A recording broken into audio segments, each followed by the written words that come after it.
pendapat kawan-kawan tentang cerita Pascal? Cerita Pascal aku tengok hari tu penuh dengan pengajaran dan nilai bumi ya. Aku pun tengok hari tu juga. Penuh dengan beraksi je. Bagus. Aku pun tengok juga. Dia ada banyak plot twist. Cerita pun dah menarik juga. Pascal ni dia merupakan sebuah filem kenderaan Malaysia yang dikeluarkan pada tahun 2018 kan, yang diarahkan oleh Adrian Tay. Jadi bintang filem ni dilakoni oleh Hairul Azrin dan Jasmine Surayachin. Dia mengisahkan kisah benar yang tentang pasukan TLDN menyelamatkan kapal dagang MV Bunga Laurel pada tahun 2011. Kawan-kawan, you orang dengar tak cerita pasal Pascal ni? Ada. Ringkasan je. Nak dengar tak? ringkasan. Nak dengar? Komander Lieutenant Arman Rahmat ialah pegawai pasukan khas laut tentera laut Diraja Malaysia dengan sejarah perkhidmatan yang terkenal. Dia mengetuai pasukan yang membebaskan MU Bunga Laurel, iaitu kapal tangki kimia Malaysia yang dirampas oleh Lanun Somalia di pantai Afrika. Dia juga dipuji sebagai wira kebangsaan untuk eksploitasinya di bawah bendera pengaman Pertubuhan Bangsa-Bangsa Bersatu di Angola. Arman terpaksa memilih antara khidmat untuk negaranya dan menjaga ibunya yang sakit. Setelah Arman kehilangan bapa tercinta kerana terkorban semasa berjuang untuk negara, Khadijah mula gusar terhadap pilihan anak lelakinya. Beliau sentiasa takut bahawa dia perlu mengemumikan anaknya sebelum dirinya. Dikubur tentera yang sama bahawa dia pernah mengemumikan suaminya. Konfliknya, Arman hanya bertambah kuat ketika dia memerhatikan Lily, iaitu janda temanya yang terkorban dalam perjuangan rakannya untuk membesarkan anaknya sendiri. Diselubungi oleh rasa bersalah dan penyesalan, Arman menfailkan peletakan jawatannya sebagai pembantu lapangan untuk tugas kerja yang lebih stabil di TLDM. Tapi soalannya, Arman cuba untuk lari dari sejarah silam. Semakin cepat ia menyerap untuk mengejarnya.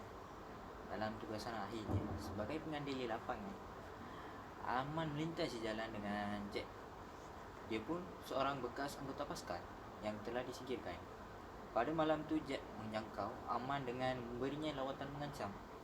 Jack merungut tentang bagaimana sistem itu pecah dan bagaimana dia kini menjadi senjata untuk disewa selepas yang ditugaskan oleh TLDM. Jack mengancam Arman untuk keluar memberikan ancaman terhadap Lily dan anaknya jika Arman memilih untuk tidak. Namun Arman juga tidak dapat berdiri dengan tenang kerana Jack meneruskan dengan muslihatnya yang tidak menyenangkan Arman tahu ia akan menjadi lebih parah dan menimbulkan ancaman kepada keselamatan negara. Siasatan Arman telah terbukti agak terlambat kerana dia tidak lama lagi mendapati bahawa Jack menyasarkan untuk merampas pelantai minyak di mana Lily bekerjanya. Arman juga tahu membuat panggilan untuk berkumpul semula rakan pasukannya dan mengetepikan pesawat penerbangan C-130 yang telah bersiap sedia untuk melangkah alur semua hidup, menghadapi masa lalu dan akhirnya memahami apa yang dimaksudkan sebagai penggerasan Pascal. Dalam movie Pascal ini terdapat kelemahan dan kebaikan berdasarkan etika komunikasi dalam Islam. Untuk kelemahan, penggunaan perbahasan dalam movie ini begitu lebih kepada mencarut lah, saya nak katakan. Contohnya penggunaan kata lu, gua, bodoh atau perkataan yang tidak senang orang dengar lah. Bahasa yang mencarut. Kedua, dalam kelemahannya adalah pengkhianatan. Antaranya contohnya ialah Jack keluar dari kumpulan Pascal dan mengkhianati kumpulan Pascal itu sendiri. Beliau hanya untuk kerana duit sahaja beliau berpaling tandah dari pasukan itu. Untuk kebaikan pula, kita sebagai rakyat Malaysia perlu mempunyai sikap patriotik antara satu sama lain, tak kira bangsa dan agama. Ia adalah supaya kita tidak dijajah semula dari penjajah dan perlu merdeka, kekalkan kemerdekaan negara kita. Ya, betul. Selain itu, semangat setia kawan perlu ada.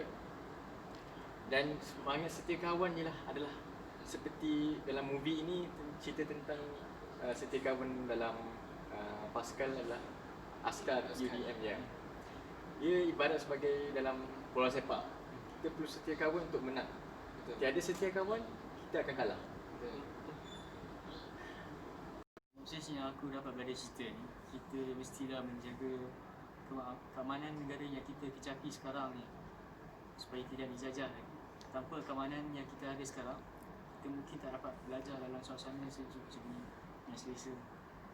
Dan yang kedua, pada filem tu aku belajar tentang semangat setia kawan lah. Macam tadi Mika yang cakap kan, tanpa kawan, tanpa semangat dalam pasukan, kita takkan dapat mencapai kejayaan.